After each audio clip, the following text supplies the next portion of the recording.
भारत माता की। भारत माता की।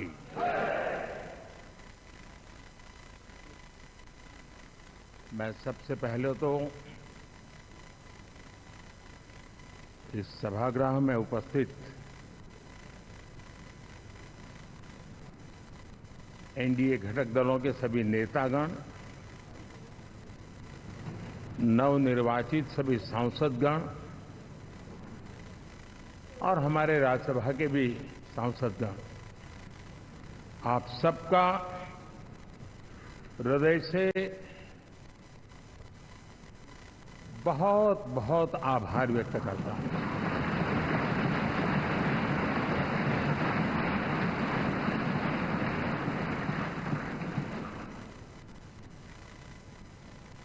मेरे लिए खुशी की बात है कि इतने बड़े समूह को आज मुझे यहां स्वागत करने का अवसर मिला है।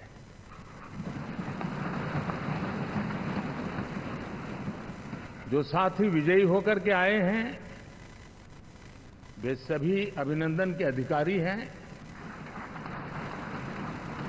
लेकिन जिन लाखों कार्यकर्ताओं ने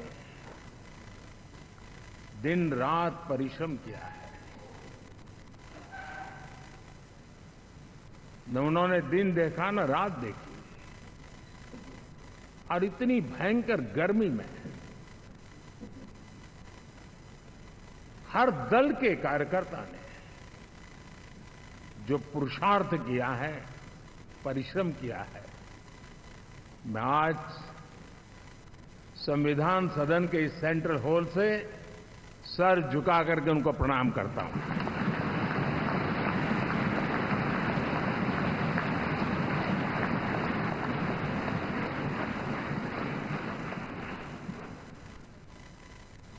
साथियों, मेरा बहुत सौभाग्य है कि एनडीए के नेता के रूप में आप सब साथियों ने सर्वसम्मति से चुन करके मुझे एक नया दायित्व दिया है, और इसके लिए मैं आपका बहुत बहुत आभारी हूं।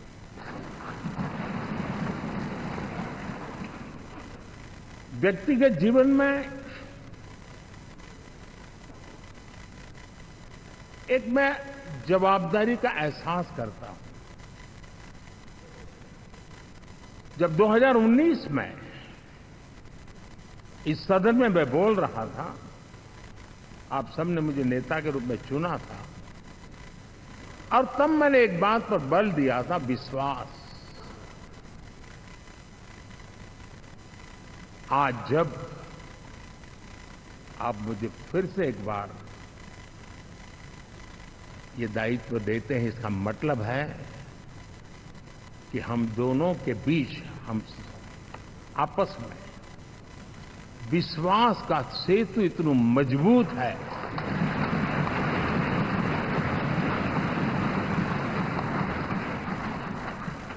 ये अटूट रिश्ता विश्वास की मजबूत धरातल पर है, और ये सबसे बड़ी पूंजी होता है। और इसलिए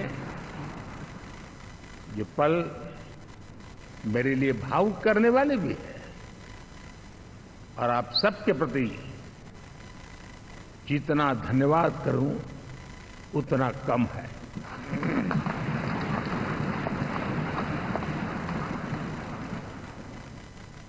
साथियों,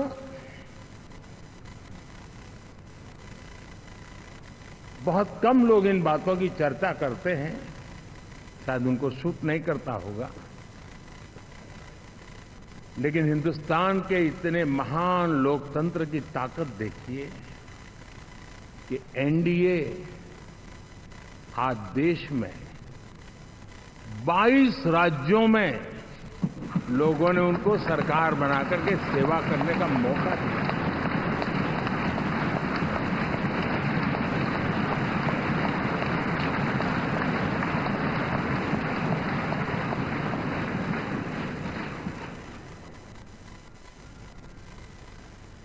हमारा ये अलायंस सच्चे अर्थ में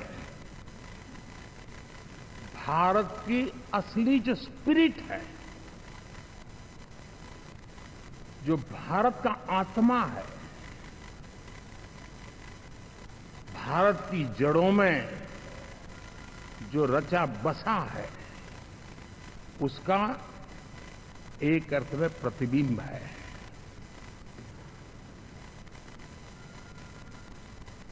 और मैं इसलिए कह रहा हूं कि थोड़ी नजर करें, हमारे देश में 10 ऐसे राज्य जहां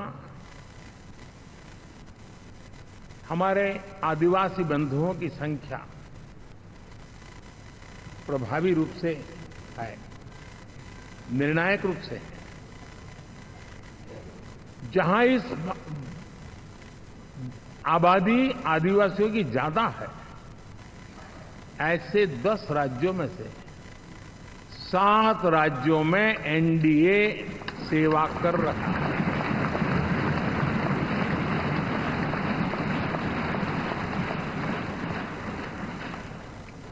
साथियों, हम सर्वपंथ संभाव के हमारे संविधान को समर्पित है और देश में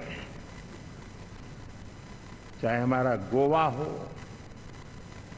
या हमारा नॉर्थ ईस्ट हो, जहां बहुत बड़ी मात्रा में हमारे ईसाई भाई बहन रहते हैं, आज हम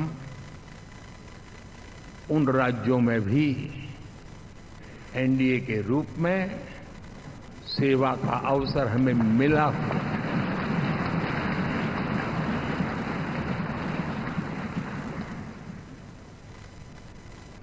साथियों, प्री पोल अलायंस हिंदुस्तान के राजनीतिक इतिहास में और हिंदुस्तान की राजनीति में गठबंधन के इतिहास में प्री पोल अलायंस इतना सफल कभी भी नहीं हुआ है जितना कि एनडीए हुआ।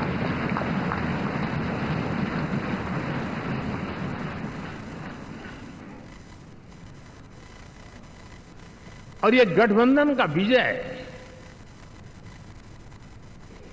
हमने बहुमत हासिल किया है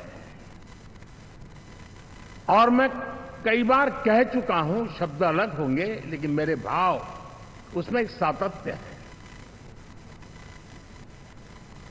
सरकार चलाने के लिए बहुमत आवश्यक है, लोकतंत्र का वही एक सिद्धांत है, लेकिन देश चलाने के लिए सर्वमत बहुत जरूरी होता है।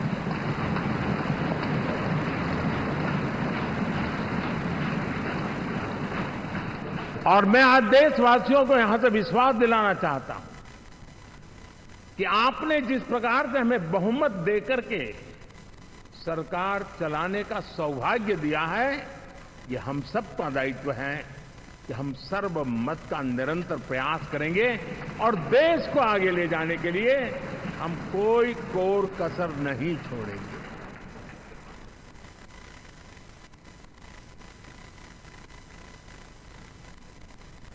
साथियों, एनडीए को करीब करीब 3 दशक हो चुके हैं। यानी आजादी के 75 साल में 3 दशक एनडीए, ये सामान्य घटना नहीं है। विविधता से भरे हुए अपनी लोकतांत्रिक और सामाजिक रचना के बीच में ये 3 दशक की यात्रा एक बहुत बड़ी मजबूती का संदेश देती है। और मैं आज बड़े गर्व के साथ कहता हूं कि किसी एक समय वो था कि संगठन के कार्यकर्ता के रूप में इस अलायंस का हिस्सा था, व्यवस्थाओं से जुड़ा रहता था और आज सदन में बैठ करके आपके साथ काम करते करते मेरा भी नाता इससे 30 साल का रहा है और मैं कह सकता हूं, हकीकतों के तथ्यों के आधार पर कह सकता हूं, ये सबसे सफल अलायंस है।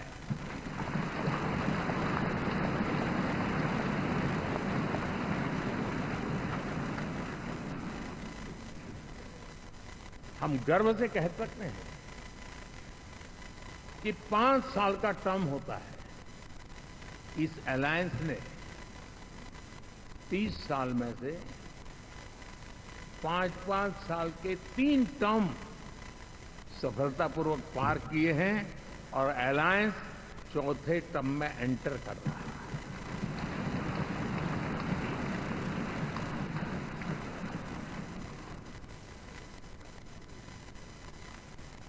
साथियों, इस बात को जो राजनीति के विशेषज्ञ हैं, अगर मुक्त मन से, मुक्त मन शब्द बहुत महत्व का है, वे सोचेंगे तो पाएंगे कि एनडीए ये सत्ता प्राप्त करने का या सरकार चलाने का कुछ दलों का जमावड़ा नहीं है। ये राष्ट्र प्रथम की मूल भावना से, नेशन फर्स्ट के प्रति कमिटेड,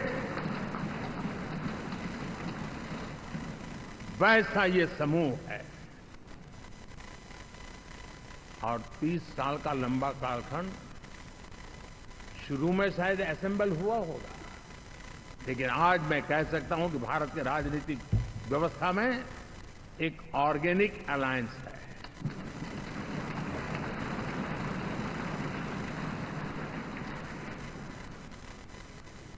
और ये मूल्य श्रद्धेय अटल बिहारी वाजपेयी, श्री प्रकाश सिंह जी बादल, श्री बाला साहब ठाकरे, श्री जॉर्ज फर्नांडिस, श्री शरद यादव, अनगिनत नाम में कह सकता हूं, इन लोगों ने जिस बीज को बोया था, वो आज भारत की जनता ने विश्वास का सिंचन कर करके उस बीज को वटवृक्ष बना दिया है।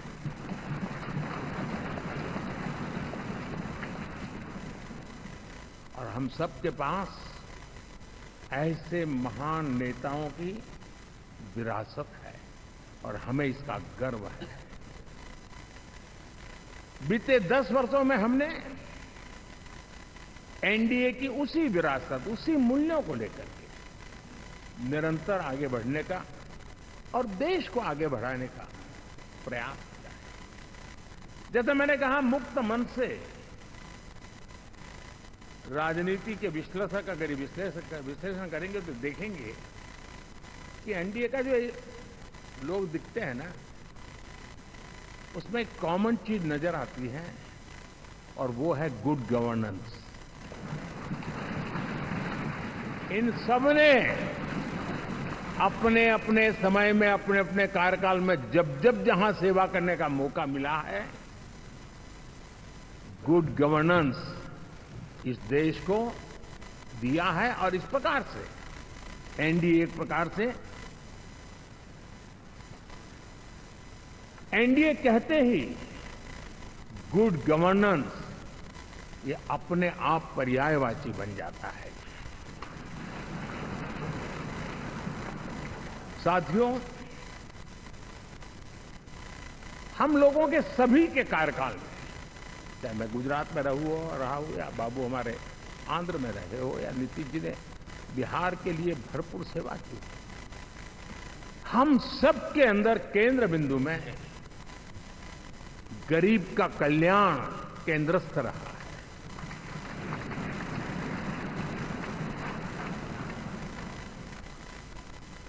और देश ने एनडीए के गरीब कल्याण के, गुड गवर्नेंस के 10 साल को देखा है, इतना नहीं मैं कह सकता हूं देश ने इसे जिया है।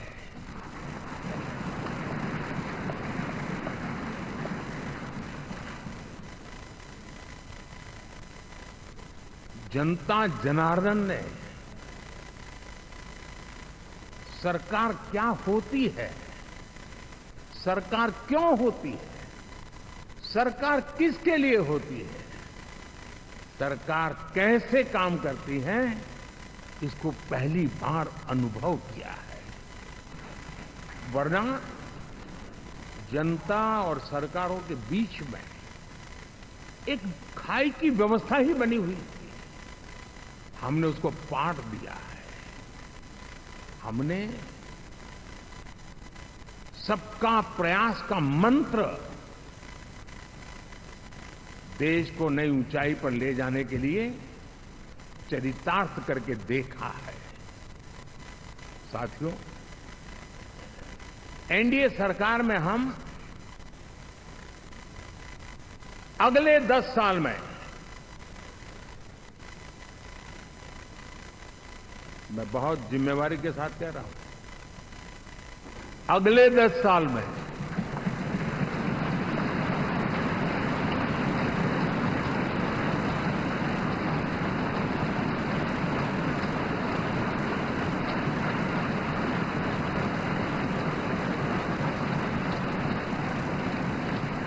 गुड गवर्नेंस, विकास, नागरिकों के जीवन में क्वालिटी ऑफ लाइफ, और मेरा व्यक्तिगत रूप से एक बहुत बड़ा ड्रीम है, मैं लोकतंत्र की समृद्धि को जब सोचता हूं तो मैं चाहता हूं कि सामान्य मानवीय के जीवन में से, और खास करके मध्यम वर्ग, उच्च मध्यम वर्ग, उनके जीवन में से सरकार की दखल जितनी कम हो उतनी लोकतंत्र की मजबूती है।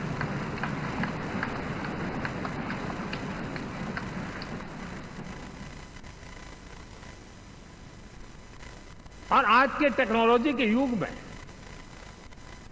बहुत आसानी से हम, वरना एक दिन में 10 काम हो तो 10 अलग अलग वो सारी चीजें मांगेंगे। हम बदलाव चाहते हैं। गुड गवर्नेंस का ये भी एक महत्वपूर्ण पहलू है कि हम विकास का नया अध्याय लिखेंगे, गुड गवर्नेंस का नया अध्याय लिखेंगे, जनता जनार्दन की भागीदारी का नया अध्याय लिखेंगे, और सब मिलकर के विकसित भारत के सपने को साकार करके रहेंगे।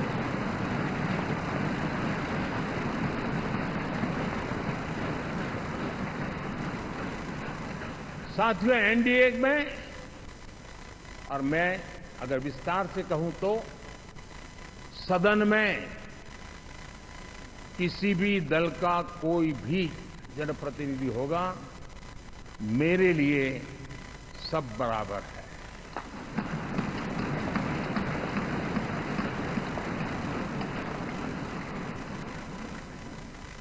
जब मैं सबका प्रयास की बात करता हूं तो मैं सदन में भी, चाहे वो लोकसभा हो या राज्यसभा हो, हमारे लिए सब बराबर है।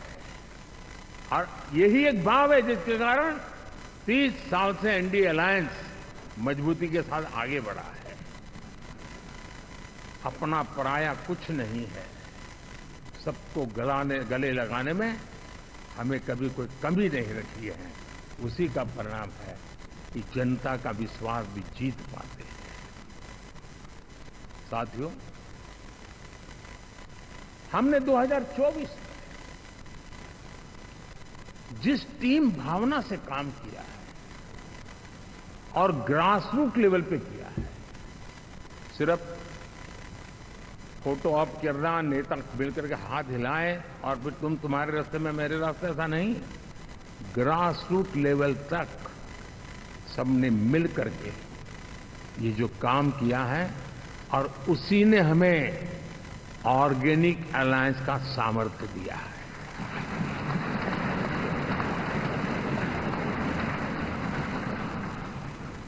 एक दूसरे का सहयोग किया है। हर किसी ने यही सोचा, जहां कम वहां हम। अगर कोई कमी है तो मैं आऊंगा, मैं मेहनत करूंगा, लेकिन तुम्हें कमी नहीं रहने दूंगा। जहां कम वहां हम, ये हर कार्यकर्ता ने जी करके दिखाया है, और तभी तो जीत आती है। साथियों, कभी कभी मैं कह सकता हूं कि हमारा 10 साल का अनुभव है, भारत के हर क्षेत्र का और भारत के हर नागरिक का जो एस्पिरेशंस है, रीजनल एस्पिरेशंस है, वे और नेशनल एस्पिरेशंस, इसका एक अटूट नाता होना चाहिए। इसके बीच में हवा तक गुजर न सके, इतना जुड़ाव होना चाहिए, तब देश आगे बढ़ता है।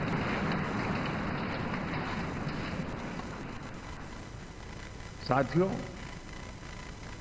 इस चुनाव में मैं कुछ उल्लेख जरूर करना चाहूंगा जो मेरी नजरिए से मैंने देखा है। दक्षिण भारत में एनडीए ने एक नई राजनीति की नींव मजबूत की है।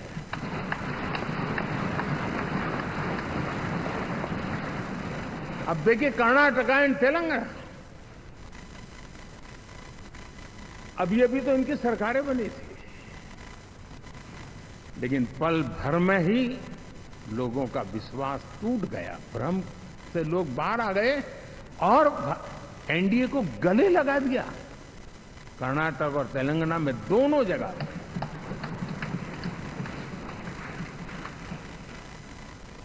साथियों, तमिलनाडु, मैं तमिलनाडु की टीम को भी बधाई देना चाहूंगा,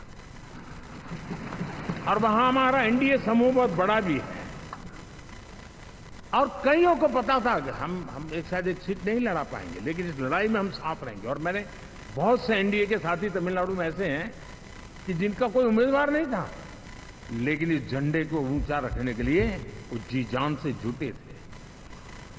और इसलिए आज तमिलनाडु में भले हम सीट नहीं जीत पाए, लेकिन जिस तेजी से एनडीए का वोट शेयर बढ़ा है, वो साफ साफ संदेश दे रहा है कल में क्या लिखा हुआ है।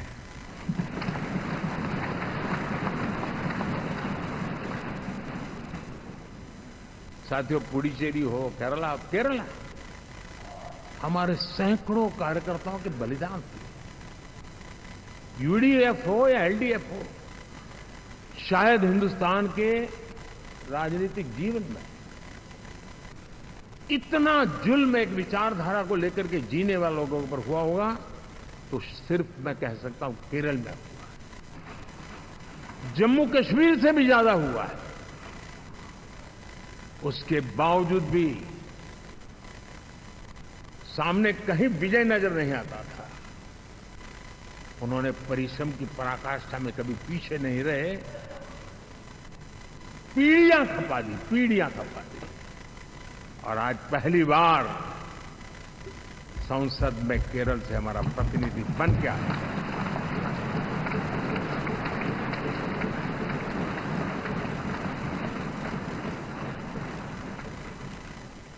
साथियों, अरुणाचल में हमने लगातार, हमारी सरकार बनती रही है और भारी समर्थन से बनती है। सिक्किम में भी हमारे एनडीए की सरकार करीब क्लीन स्वीप के साथ, अरुणाचल क्लीन स्वीप। आंध्र, मैं अबू बाबू को पूछ रहा था, बोले हिस्टोरिकली ये सबसे हाईएस्ट विक्ट्री है।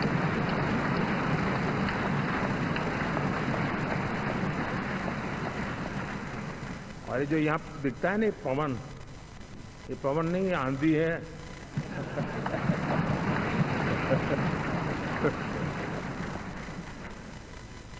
आंध्र ने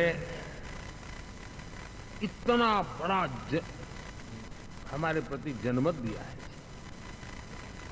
हिंदुस्तान के लिए एक सामान्य मानवीय की विकास की जो जिजीविषा है उसका प्रतिबिंब है। और महाप्रभु जगन्नाथ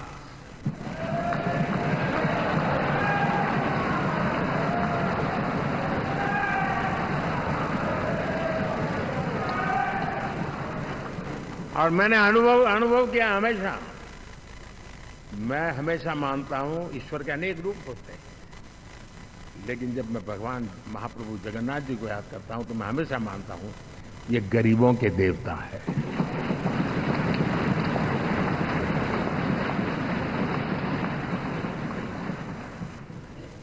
और वहां जो क्रांति रूप परिणाम आया है, मैं इसे एक रिवॉल्यूशन देख रहा हूं। और मैं इसके साथ कह सकता हूं कि विकसित भारत का हमारा जो सपना है, आने वाले 25 वर्ष, पहले मैंने 10 साल कहा था, या मैं 25 साल कह रहा हूं, आने वाले 25 साल महाप्रभु जगन्नाथ जी की कृपा से उड़ीसा देश की विकास यात्रा के ग्रोथ इंजन पैकी एक होगा।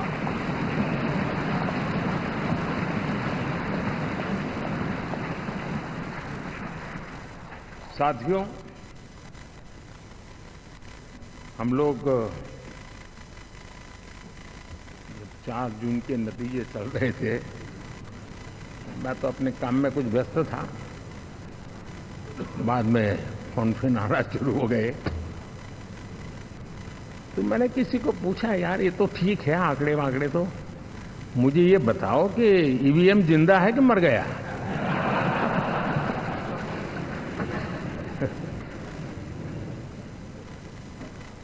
क्योंकि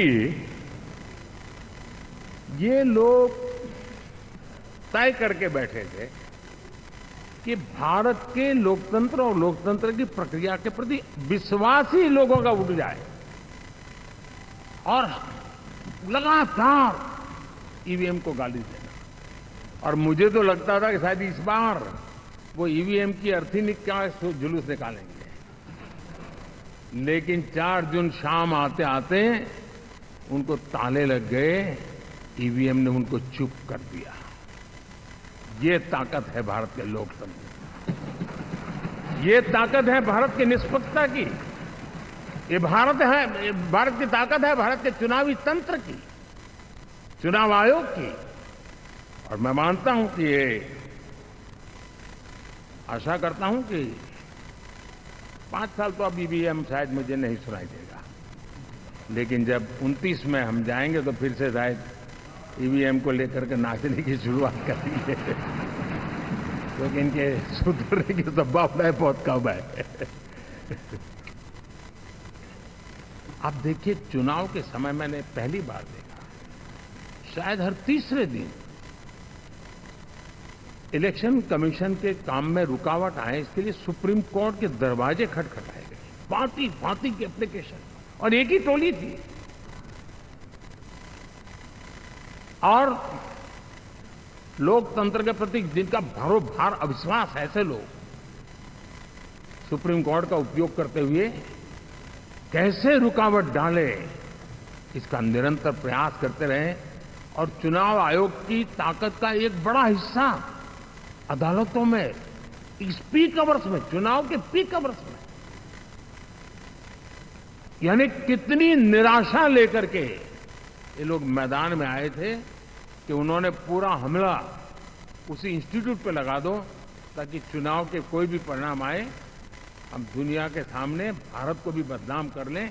ये षड्यंत्र का हिस्सा था दोस्तों, और कभी भी देश उनको माफ नहीं करेगा। साथियों, इंडी गठबंधन वाले जब ईवीएम का विरोध करते हैं तो मैं सिर्फ एक चुनाव के रूप में नहीं देखता। मैं मानता हूं ये लोग मन से पिछली शताब्दी के सोच वाले लोग हैं। वे टेक्नोलॉजी को हम महत्व न समझते हैं, न टेक्नोलॉजी स्वीकार करने को तैयार है। और ये सिर्फ ईवीएम में दिखाई दिया, ऐसा नहीं, यूपीआई में दिखाया। जब हमने कहा कि हिंदुस्तान के लोग डिजिटल ट्रांजैक्शन करेंगे, फिनटेक की दुनिया में आज हिंदुस्तान का नाम हो गया, मानने को तैयार नहीं। आधार आज देश की एक पहचान बना है। मैं तो देख रहा हूं कि मुझे कई देश कहते हैं कि हमें आधार की पद्धति से आगे बढ़ना है, आप कैसे मदद कर सकते हैं। उस आधार को रोकने के लिए सुप्रीम कोर्ट में बार बार जाकर के परेशानियां पता, यानी मूलतः ये प्रगति के विरोधी, आधुनिकता के विरोधी, टेक्नोलॉजी के विरोधी इंडी अलायंस हमने देखा है। साथियों, इस देश के लिए ये भी चिंता का विषय है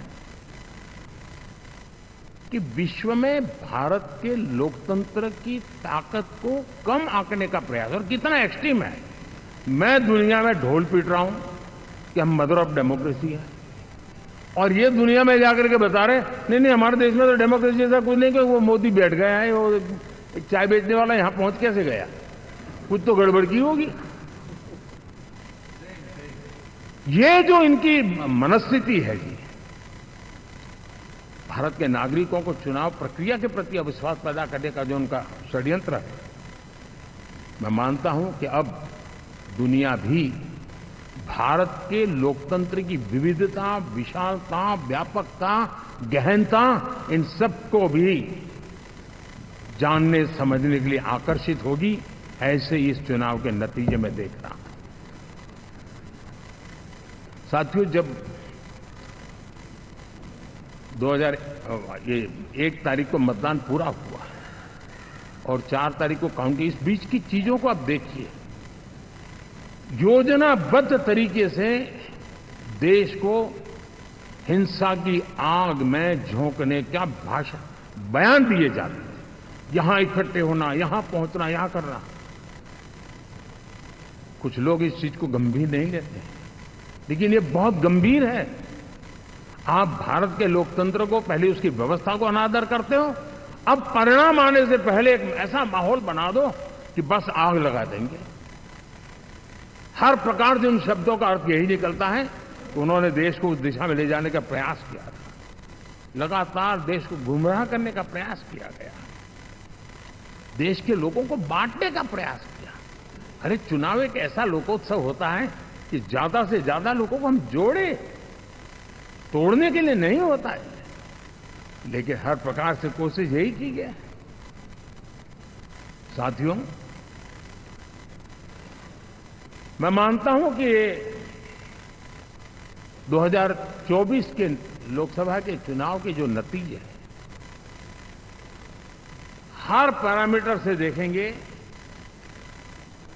दुनिया ये मानती है और मानेगी कि ये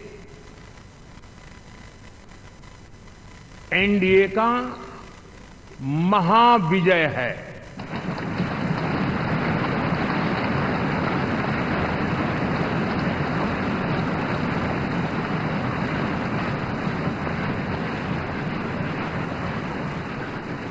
और आपने देखा 2 दिन कैसा चला, जैसे हम तो हार चुके हैं, गए। सब चारों तरफ यही दिखता था, क्योंकि उनको अपने कार्यकर्ताओं का मोरल हाई करने के लिए ऐसे काल्पनिक परेड ये करने पड़ रहे हैं। और साथियों, गठबंधन के इतिहास में अगर आंकड़ों के हिसाब से देखें तो ये सबसे मजबूत गठबंधन की सरकार है।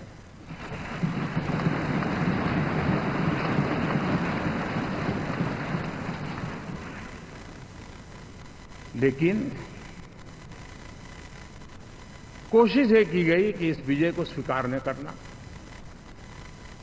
उसको पराजय के छाया में डुबो कर रखना। लेकिन उसकी ऐसी चीजों की बाल मृत्यु हो जाती है, और हो भी गई।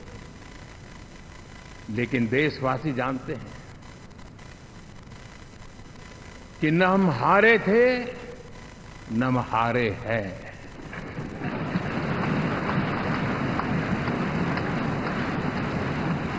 लेकिन 4 तारीख के बाद हमारा जो व्यवहार रहा है वो हमारी वो पहचान बताता है कि हम विजय को पचाना जानते हैं।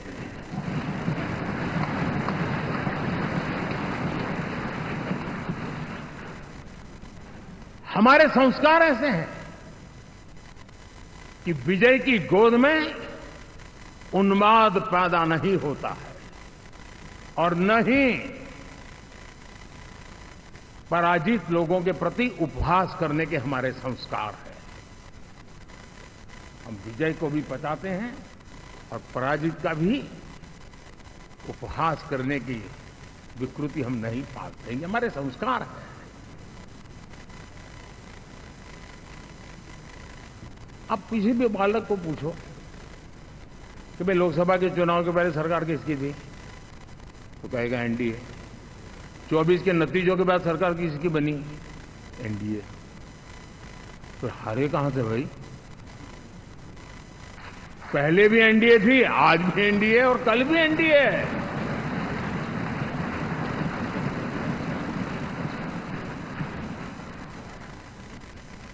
आप सोचिए 10 साल बाद भी कांग्रेस 100 के आंकड़े को नहीं छू पाई।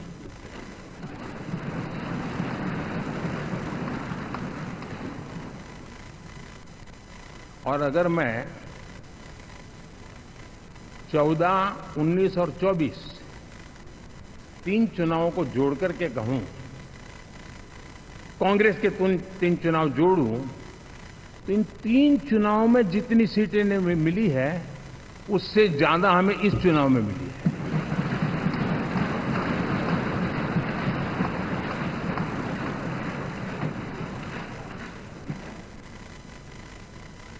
और मैं साफ देख रहा हूं साथियों, एनडीए वालों को अंदाज नहीं है। वे धीरे धीरे पहले तो डूब रहे थे, अब तेज गति से ये गर्त में जाने वाले हैं।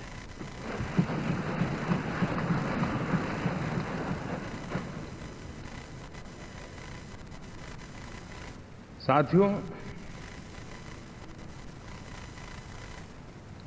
इंडिया अलायंस वाले देश के सामान्य नागरिकों की जो समझ है, आज भी वो उसके सामर्थ्य को समझ नहीं पाए या समझना चाहते नहीं है। भारत के सामान्य व्यक्ति की भी एक समझ है, और जो जमीन से जुड़ा रहता है ना, वो समझ को छूता है, समझता है, पहचानता है। वो वहां नहीं है।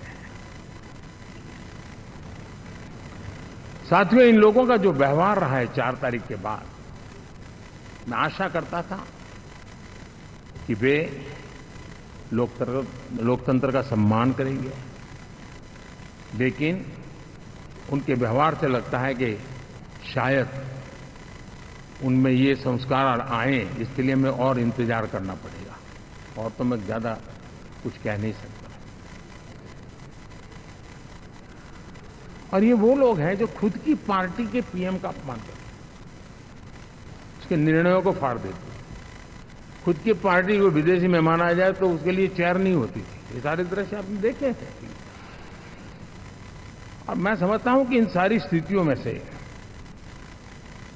हम लोकतंत्र की मजबूती और जनता जनार्दन के प्रति आस्था, इसको हम, साथियों, लोकतंत्र हमें सबका सम्मान करना सिखाती है। विपक्ष में भी जो सांसद जीत करके आए हैं, मैं उनको भी बधाई देता हूं।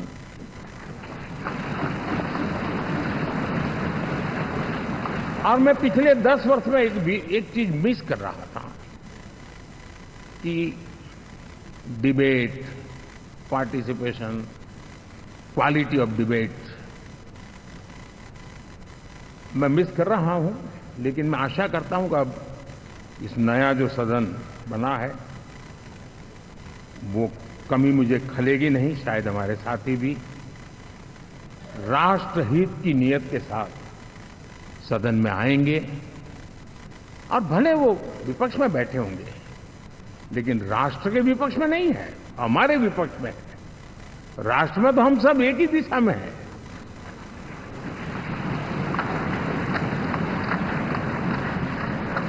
राष्ट्र में हमारा कोई पक्ष विपक्ष नहीं है। राष्ट्र में तो हम 140 करोड़ है और मैं आशा करता हूं कि वो राष्ट्र हित की भावना को लेकर के सदन में आएंगे और सदन को समृद्धि देने में वे कुछ न कुछ योगदान करेंगे। साथियों, 24 का जनादेश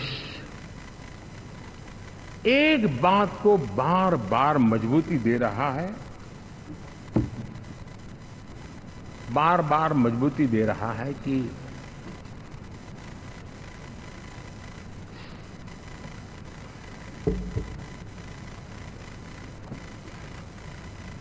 देश को आज के वातावरण में सिर्फ और सिर्फ एनडीए पर ही भरोसा है।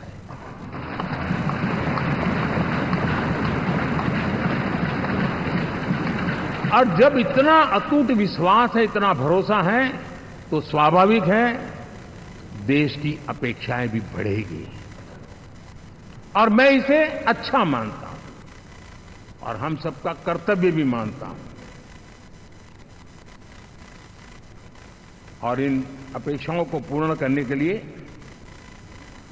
और मैंने पहले भी कहा था कि जो 10 वर्ष हमने काम किया है वो तो ट्रेलर है।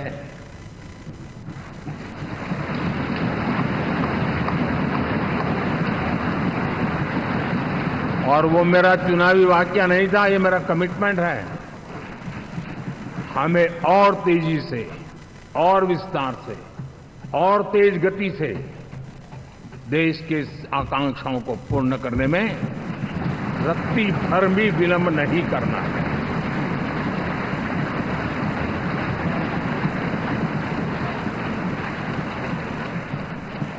जनता जनार्दन चाहती है हम पहले से ज्यादा डिलीवर करें। जनता चाहती है कि हम खुद ही हमारे पुराने रिकॉर्ड तोड़े।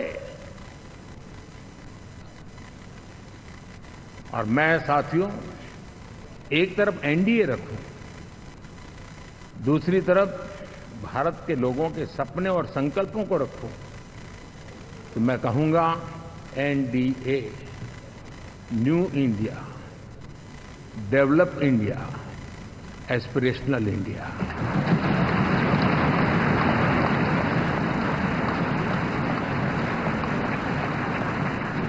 और इसी सपने और संकल्पों को पूरा करना, ये हम सबका संकल्प भी है, कमिटमेंट भी है और हमारे पास रोड मैप भी है।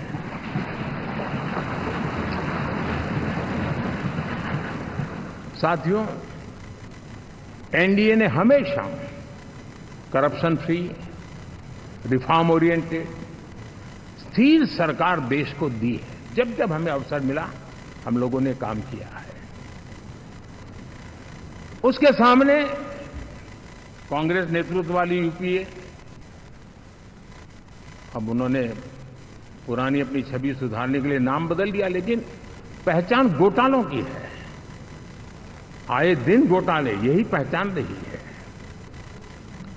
और नाम बदलने के बावजूद भी देश उनके घोटालों को नहीं भुला है, उनको नकारा है।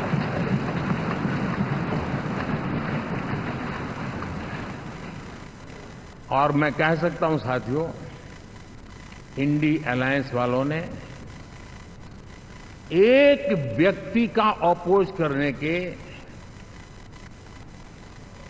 वन पॉइंट एजेंडा के कारण देश की जनता ने उनको ही ऑपोजिशन में बिठा दिया है।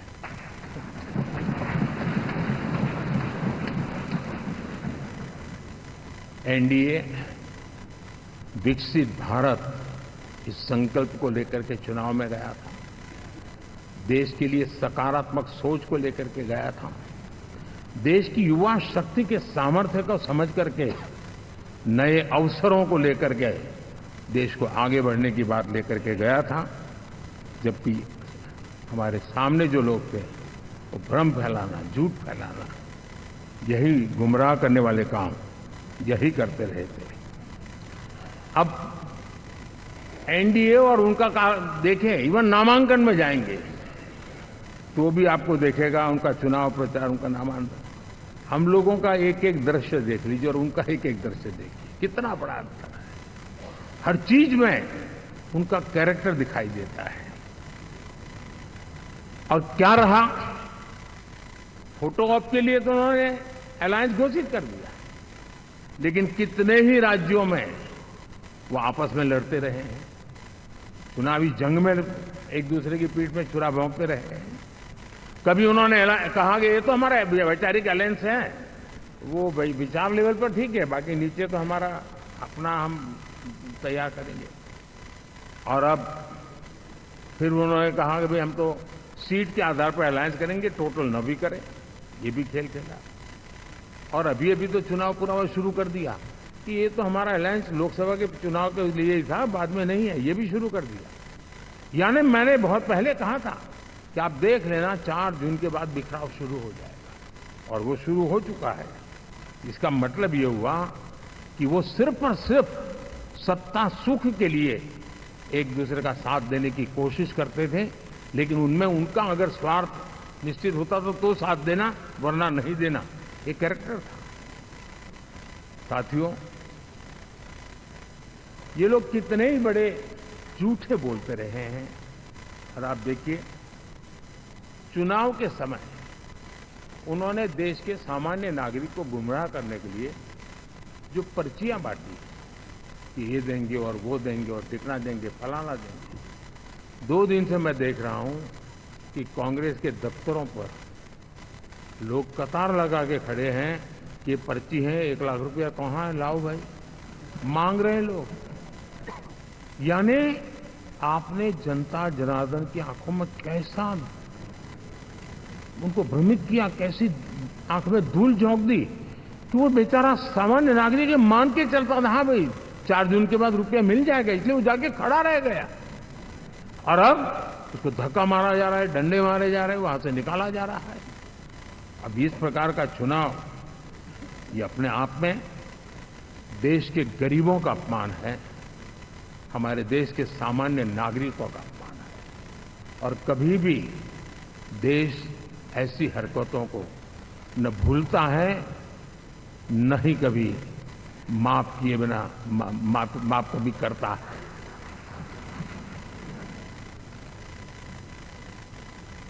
साथियों, हमारे लिए संतोष की बात है कि हम एक कमिटमेंट से काम कर रहे हैं। 10 साल में हमने 25 करोड़ गरीबों को गरीबी से बाहर निकाला है।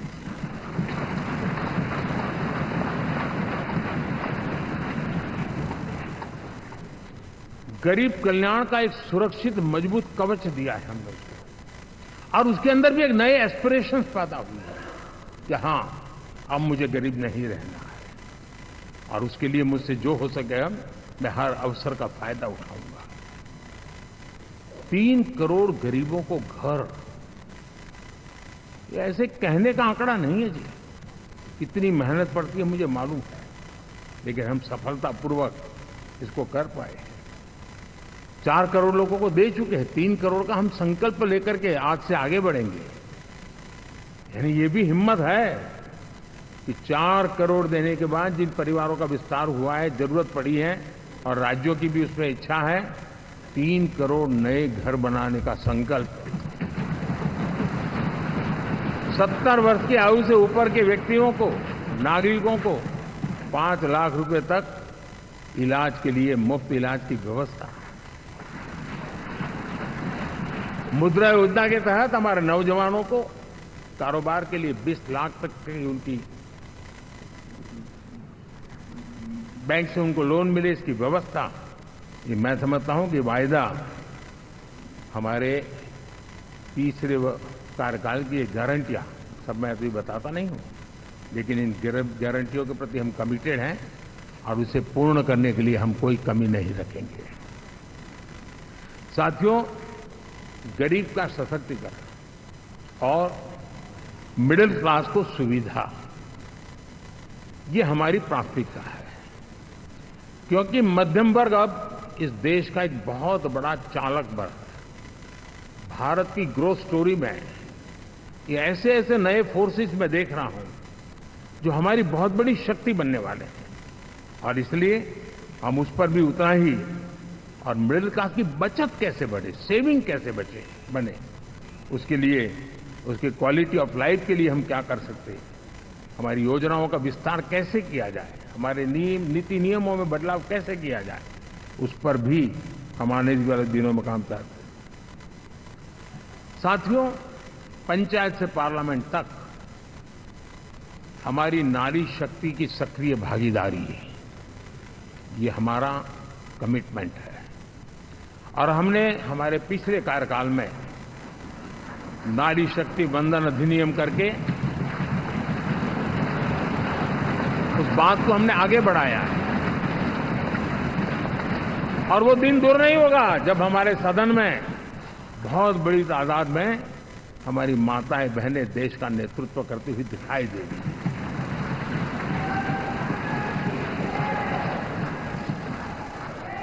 इस पूरे चुनाव में हम सबसे ज्यादा महिला उम्मीदवारों को टिकट देने वाली पार्टी रहे हैं, ये हमारा कमिटमेंट है। हमारी महिला सांसदों को जो आशीर्वाद देश की जनता ने दिया है, मैं इसके लिए विशेष रूप से उनका आभार व्यक्त करता हूं। और साथियों, आपने देखा होगा G20 समिट में दुनिया के सामने एक विषय लेकर के हम बड़े आग्रह से गए हैं, और वो है empowerment of women, development of women. इन सारी बातों को तो हम परिचित हैं। हमने एक नया शिफ्ट किया है और हम G20 समिट से भी इसको आगे बढ़ा रहे हैं, विमेन लेड डेवलपमेंट।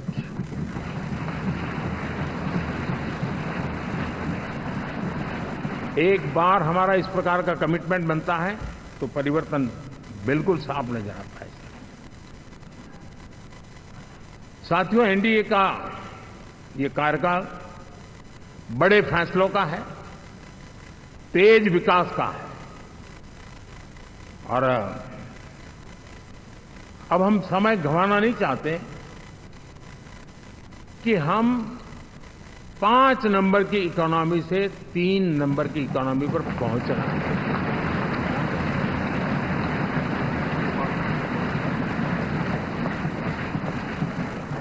और ये खाली 5 और 3 का आंकड़ा नहीं है, उसके कारण जो अर्थव्यवस्था का कद बन जाता है, वो सामान्य मानवीय की आशा आकांक्षाओं को पूरी करने के लिए सरलता बढ़ जाती है। देश के लिए जो जरूरतें हैं वो आराम से पूरी करने का सामर्थ्य बन जाता है, और इसलिए हम उस दिशा में बड़ी कोशिश करके आगे बढ़ना चाहते हैं। राज्यों का सहयोग भी उसमें उतना ही महत्वपूर्ण है, और भारत के संविधान ने हमें जिस प्रकार का दिशा निर्देश किया है कोऑपरेटिव फेडरलिज्म का, लेकिन मैंने उसमें आग्रह रखा है कॉम्पिटिटिव कोऑपरेटिव फेडरलिज्म। हमारे राज्यों के बीच में भी तंदुरुस्त स्पर्धा हो, राज्य और केंद्र के बीच में भी तंदुरुस्त स्पर्धा हो, हम अच्छा करने की स्पर्धा करें, और उस दिशा में हम आगे बढ़ना चाहते हैं। और हमने देखा है कि जब मैं कॉम्पिटिटिव कोऑपरेटिव फेडरलिज्म की बात करता हूं, आपने देखा G20 समिट हम एक जगह पे कर सकते थे, हम भी मालाएं पहन करके फोटो निकलवा सकते थे, लेकिन हिंदुस्तान के अनेक शहरों में 200 से ज्यादा मीटिंगें हुई, और दुनिया भर के नीति निर्धारक जो कहे G20 देशों के और बाकी भी 5-7 देशों के, वो हिंदुस्तान के कोने कोने में गए, उनके देशों में जाकर के भारत की विविधता, भारत की विशालता, इसकी चर्चा कर रहे हैं।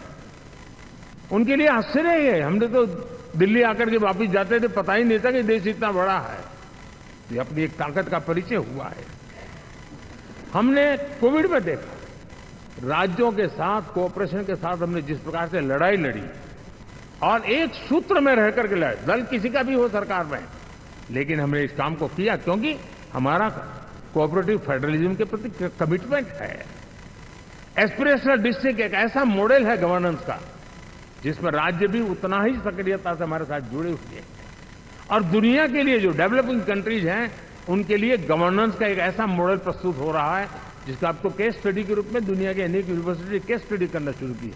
अब उसको हम आगे बढ़ाते हुए एस्पिरेशनल ब्लॉक की तरफ ले जा रहे हैं, ताकि हमारे ग्रासरूट लेवल पे भी जो वीक एरियाज हैं, जहां सुविधाएं अभी सामान्य एवरेज से भी नीचे हैं, उसको हम जल्दी से जल्दी उस स्टेट की एवरेज तक लाना चाहते हैं।